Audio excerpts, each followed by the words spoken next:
Fellow compatriots, dear friends, today we gather here on this solemn occasion to celebrate the 25th anniversary of Hong Kong's return to the motherland and hold the inaugural ceremony of the sixth term government of the Hong Kong Special Administrative Region, SAR. At the outset, I wish to extend cordial greetings to all Hong Kong residents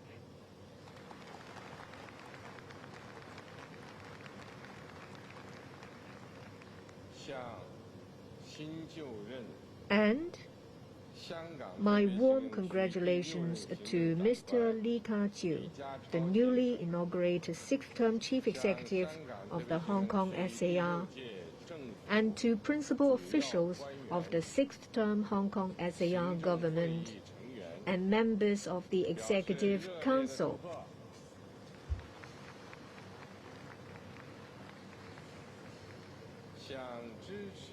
I also express heartfelt appreciation to all fellow Chinese, both at home and overseas, and foreign friends for their support for the cause of one country, two systems, and Hong Kong's prosperity and stability. The history of over 5,000 years civilization of the Chinese nation keeps records of our forefathers tilling the land here in southern China.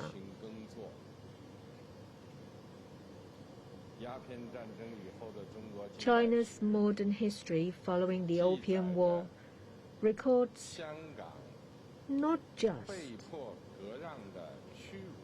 the humiliation of the forced cession of Hong Kong, but also the heroic struggle made by the sons and daughters of the Chinese nation for national salvation. The centenary history of the Communist Party of China rallying and leading the people in an extraordinary endeavor carries chapters of the unique and significant contribution of our compatriots in Hong Kong. Throughout history, Hong Kong compatriots have always stood together with the motherland, rain or shine. And the bond that links us is truly inseparable. Hong Kong's return to the motherland opened a new epoch in the history of Hong Kong.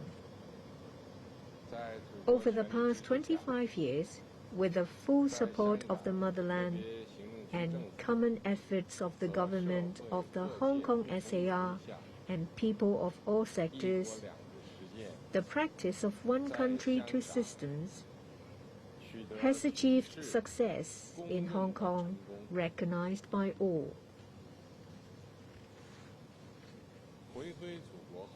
Since its return to the motherland,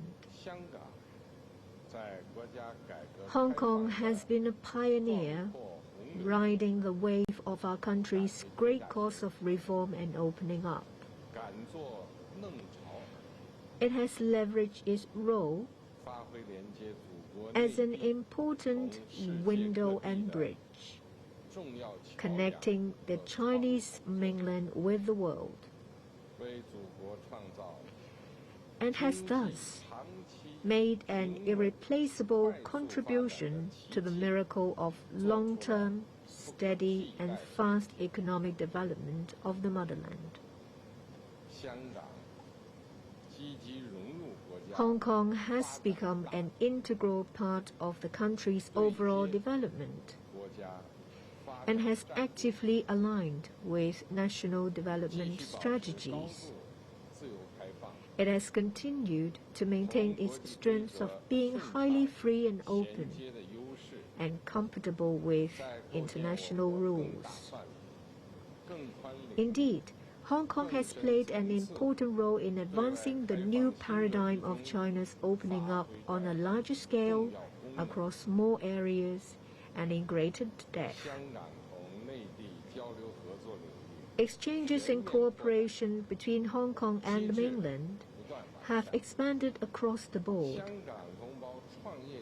and the mechanisms for such exchanges and cooperation have been steadily improved. The stage for Hong Kong compatriots to start business and achieve success has become increasingly broader. Since its return to the motherland, Hong Kong has overcome various difficulties and challenges and forged ahead with steady steps. Be it the global financial crisis, COVID-19, or some intense social upheavals, nothing has stopped Hong Kong's advance. Over the past 25 years, Hong Kong has enjoyed robust economic growth. It's maintained its status as an international financial, shipping, and trading center, and its innovation and technology industry has developed rapidly. Its economy is one of the freest and most open in the world, and it boasts a world-class business environment. Hong Kong's pre-existing laws, including the common law, have been preserved and developed. Its social programs are flourishing, and its society has remained stable as a whole. As an international metropolis, Hong Kong enjoys a vitality that is the admiration of the world.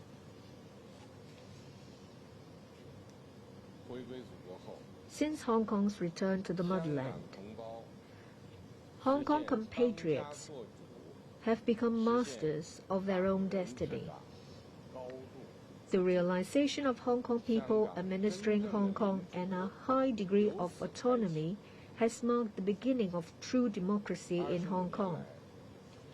Over the past 25 years, the constitutional order of the SAR, which is based on China's constitution and the basic law of the SAR, has functioned smoothly. The overall jurisdiction of the central authorities has been enforced, and the SAR's high degree of autonomy has been exercised in the right way. The Hong Kong National Security Law has been adopted, providing the institutions and norms for upholding national security in the Hong Kong SAR. Hong Kong's electoral system has been amended and improved, ensuring the implementation of the principle of patriots administering Hong Kong. The Hong Kong SAR's democratic system is in keeping with the policy of one country, two systems, and Hong Kong's constitutional status. It has served to ensure the democratic rights of Hong Kong residents and to maintain Hong Kong's prosperity and stability. And it holds bright prospects for the future. Fellow compatriots, dear friends, the policy of one country, two systems is a great initiative that has no precedent to follow. The underlying goal of the policy of one country, two systems is to uphold China's sovereignty, security, and development interests, and to maintain long-term prosperity and stability in Hong Kong and Macau. Everything the central government has done is for the benefit of our country, of Hong Kong and Macau, and of our fellow compatriots in Hong Kong and Macau.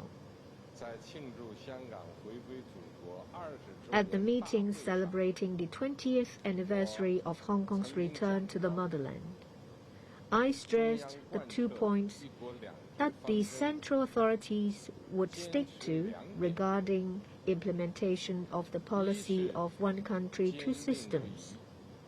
First, the policy should be implemented unswervingly without deviating or wavering. Second, the policy should be applied fully and faithfully without being bent or distorted. Today, I wish to highlight once more that the policy of one country, two systems, having been tested and proved time and again, meets the fundamental interests of the country and the Chinese nation, and those of Hong Kong and Macau. It enjoys the full support of the more than 1.4 billion people of the motherland. It has the unanimous endorsement of Hong Kong and Macau residents, and it is widely recognized by the international community. There is no reason to change such a good system, and it must be adhered to over the long run.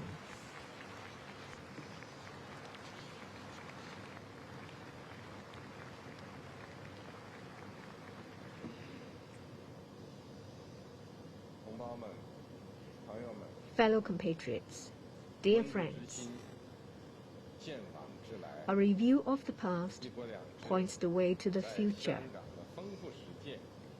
The rich practice of the policy of one country, two systems in Hong Kong has left us much valuable experience and food for thought. 25 years of practice tells us that only with a deep and accurate understanding of the rules governing the policy's implementation can we ensure that the course of one country, two systems keeps advancing steadily in the right direction. First, we must implement the policy of one country, two systems in both letter and spirit. The policy of one country, two systems is an integral whole. Upholding our country's sovereignty, security, and development interests is the paramount principle in the policy of one country, two systems. On the basis of this prerequisite, Hong Kong and Macau maintain their previous capitalist system over the long run and enjoy a high degree of autonomy. The socialist system is the fundamental system of the People's Republic of China,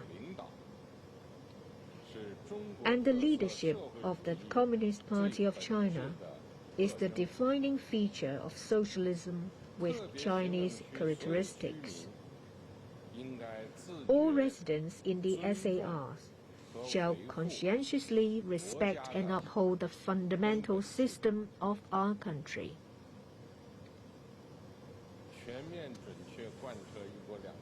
Full and faithful implementation of the policy of one country, two systems will create immense development opportunities for Hong Kong and Macau.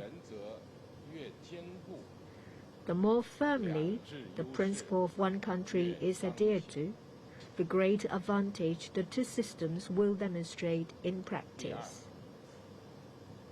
Second, we must ensure the integration of overall jurisdiction of the central authorities and a high degree of autonomy in the SAR. With its return to the motherland, Hong Kong has been reincorporated into our country's governance system, and the constitutional order of the SAR has been established under the fundamental guidance of the policy of one country, two systems. The central government's overall jurisdiction over the SAR provides the source of the SAR's high degree of autonomy. At the same time, the central authorities fully respect and firmly hold a high degree of autonomy enjoyed by the SAR as enshrined in law. Enforcing the central authorities' overall jurisdiction and upholding the SAR's high degree of autonomy are integral aspects of the same policy. And only by ensuring both can we run the SAR truly well.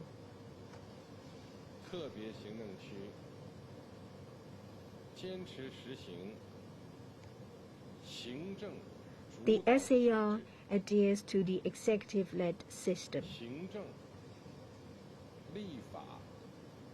The executive, legislative, and judicial authorities perform their functions in accordance with the Basic Law and other relevant laws. The executive and the legislature operate through checks and balances and in coordination, and the judiciary exercises judicial power independently in accordance with the law. Third,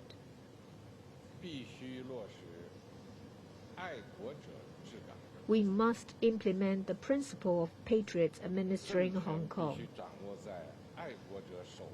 Keeping political power in the hands of patriots is a political rule commonly practiced in the world.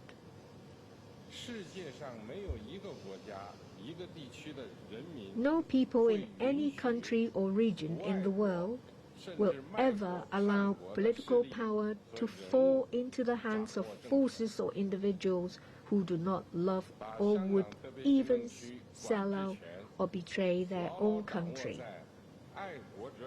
To keep the power to administer the Hong Kong SAR firmly in the hands of patriots is essential for safeguarding the long-term governance and security of Hong Kong. At no time should this principle be allowed to be compromised. Protecting the power to administer is protecting Hong Kong's prosperity and stability, as well as the interests of the over 7 million Hong Kong residents. Fourth, we must maintain Hong Kong's unique status and strengths.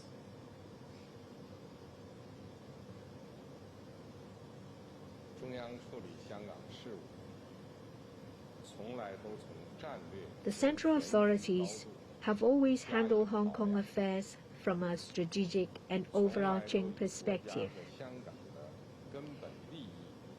with the starting point and ultimate goal always to uphold the fundamental and long-term interests of both our country and Hong Kong.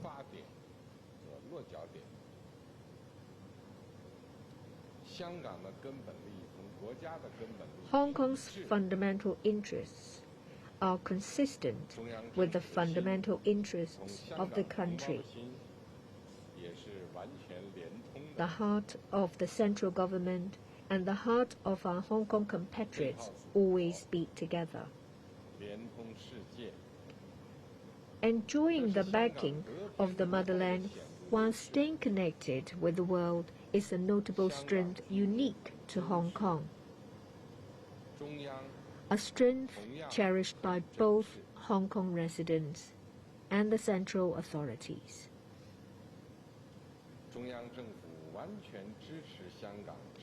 The central government fully supports Hong Kong in maintaining its unique status and strengths on a long-term basis, in consolidating its role as an international financial, shipping, and trading center, in maintaining its free, open, and sound business environment, in retaining its common law system, and in expanding smooth and convenient linkages with the rest of the world. The central authorities trust that in the historical course of building a modern socialist country in all respects and achieving the great rejuvenation of the Chinese nation, Hong Kong will have an even greater contribution to make. Fellow compatriots, dear friends,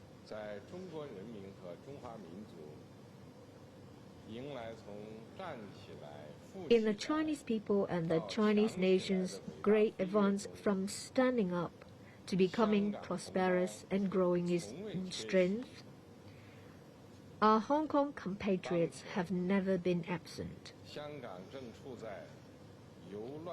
Now, Hong Kong is at a new stage of moving from chaos to governance, and then from governance to greater prosperity.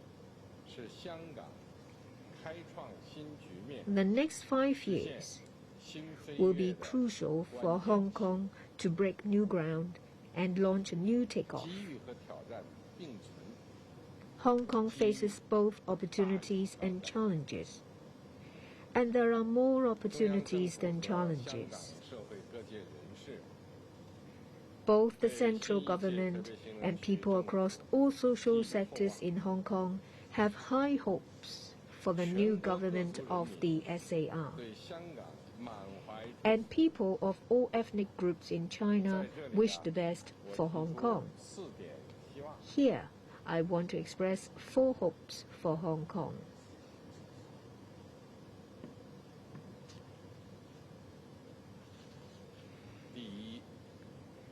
First, strive to improve governance.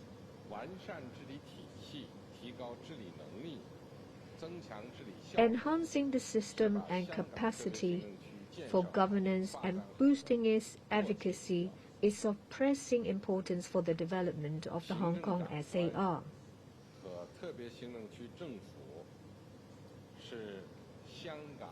As administrators of Hong Kong, the Chief Executive and the SAR government bear the primary responsibility for administering Hong Kong.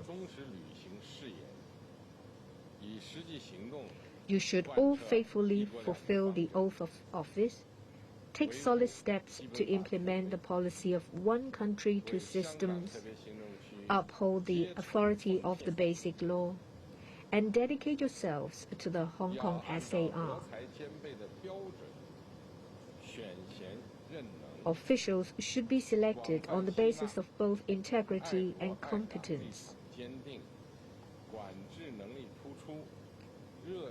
Outstanding individuals who are firm in their love for both the country and Hong Kong, professionally competent and dedicated to serving the public should be extensively drawn into government service. The sense of national identity and a global vision should be highlighted. Plans for Hong Kong's development should be made with the overall and long-term requirements in mind. The philosophy of administration should be transformed and the relationship between the government and the market better balanced. This is to better promote both a well-functioning government and an efficient market. Government administration and conduct should be improved so that officials will demonstrate a new level of commitment and satisfactory performance and take on a new look of good governance. Second, keep strengthening the momentum of development. Hong Kong enjoys a unique position, favorable conditions, and broad space for development. The central authorities fully support Hong Kong in seizing the historic opportunities presented by our country's development, and in aligning with national strategies such as the Fourth Five-Year Plan, the development of the Guangdong, Hong Kong, Macau Greater Bay Area and the high-quality development of Belt and Road Corporation. The central authorities fully support Hong Kong in developing more extensive and closer exchanges and cooperation with the world, and in attracting more people who aspire to start up businesses and fulfill their dreams in Hong Kong. The central authorities also fully support Hong Kong in advancing reforms in an active and prudent manner, breaking the impediments of vested interests, and fully unleashing the enormous creativity and development vitality of Hong Kong society. Third,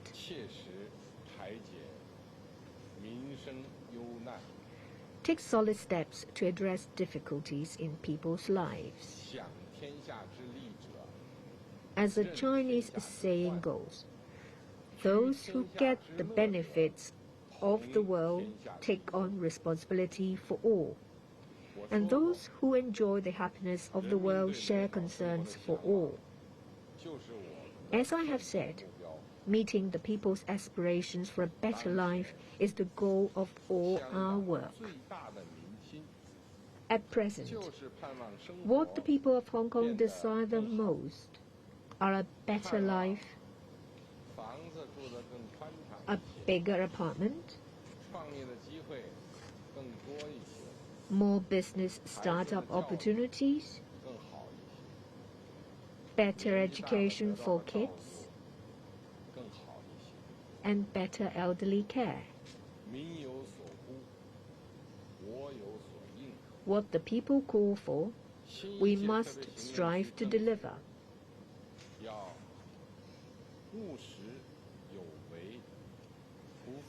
The new government of the SAR should deliver concrete outcomes and live up to people's expectations.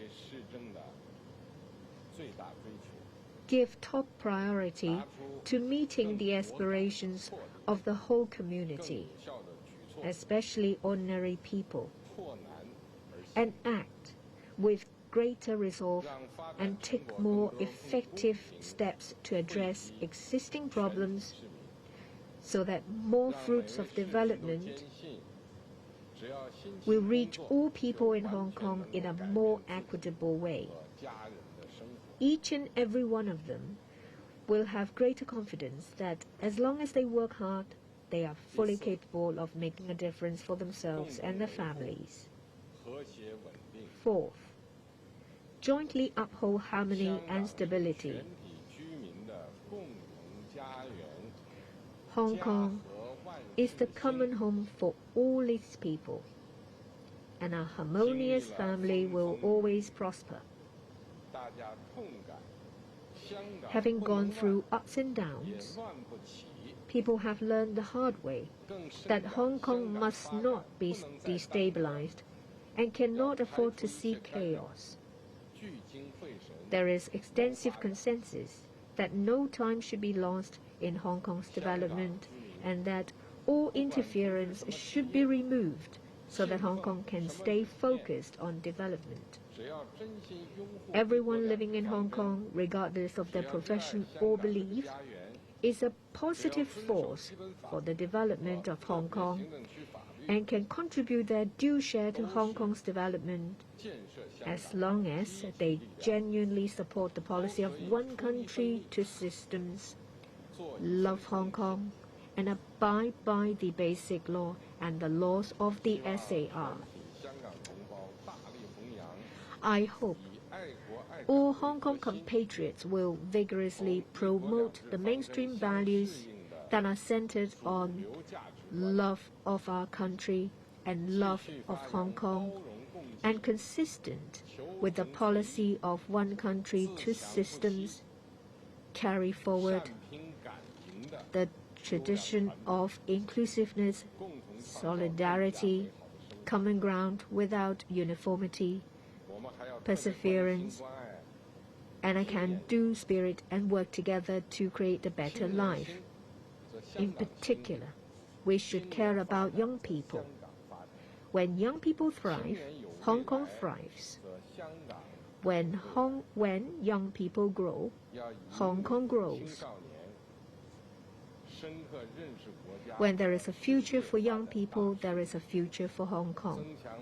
We should help the young gain a keen appreciation of the underlying trend in both our country and the world, and heighten their sense of national pride and ownership. We should help young people overcome difficulties in education, employment, business startup, and home buying, and create more opportunities for them to grow and shine. It is our earnest hope that all young people in Hong Kong will join efforts to build a better Hong Kong and write a splendid chapter in their life with a youthful vigor.